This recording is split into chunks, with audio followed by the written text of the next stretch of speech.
বহুকাল আগের কথা। ধলপুর নামের এক দূরের গ্রামে রহিম নামের এক গরিব কিন্তু পরিষ্কার মনের মানুষ বাস করত। তার মন এতই কোমল ছিল যে মহল্লার লোকেরা তাকে রহমতের ছায়া বলে ডাকত। তার সাথে তার স্ত্রী আমেনাও থাকত। আমেনা খুব নেককার এবং অত্যন্ত সহজ সরল ছিল, কিন্তু তার বুকে এত দয়া ছিল যে সে প্রতিটি ক্ষুধার্ত মানুষের জন্য দোয়া করত এবং সম্ভব হলে রুটিও খেতে দিত। সে প্রতিদিন সকালে মসজিদের বাইরে বসে থাকা এক বৃদ্ধ ফকিরকে দুধে ভেজানো শুকনো রুটি খাওয়াত।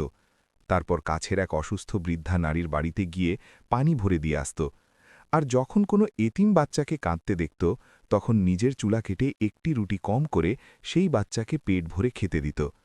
রহিম মাঝে মাঝে লজ্জিত হতো যে ঘরে খাওয়ার মতো কম জিনিস আছে, কিন্তু তার স্ত্রীর মন এতই শক্ত ছিল যে সে বলত, ওপরওয়ালা ঠিকই দেবেন, আমাদের নেক কাজ কখনো বৃথা যাবে না।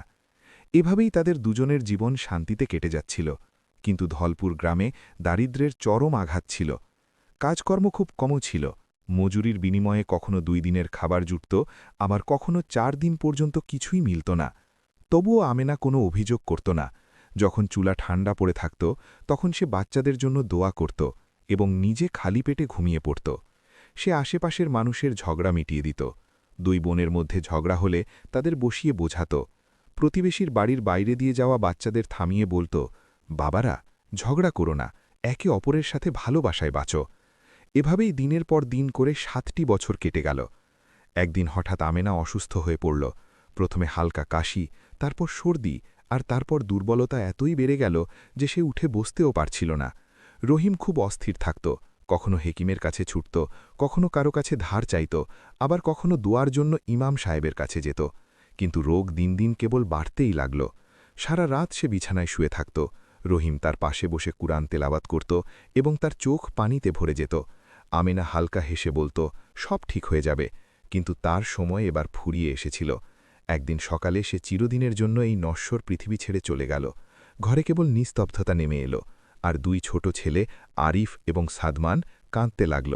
রহিমের হৃদয় ভেঙে চুরমার হয়ে গেল, কিন্তু সামনে অনেক দায়িত্ব দাঁড়িয়েছিল।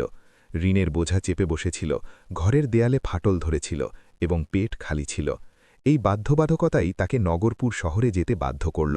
সে তার ছেলেদেরকে দাদির কাছে রেখে ধলপুর গ্রাম থেকে অনেক দূরের নগরপুর শহরে কাজের সন্ধানে বেরিয়ে পড়ল। সে ভাবত, কিছুদিন কঠোর পরিশ্রম করব, কিছু টাকা নিয়ে ফিরে আসব, তারপর বাচ্চাদের লেখাপড়া শেখাব। কিন্তু জীবন এত সহজ কোথায় ছিল? বছর পেরিয়ে যেতে লাগল, পরিশ্রম বাড়তে থাকল এবং ক্লান্তি তার কোমরে ভর করল।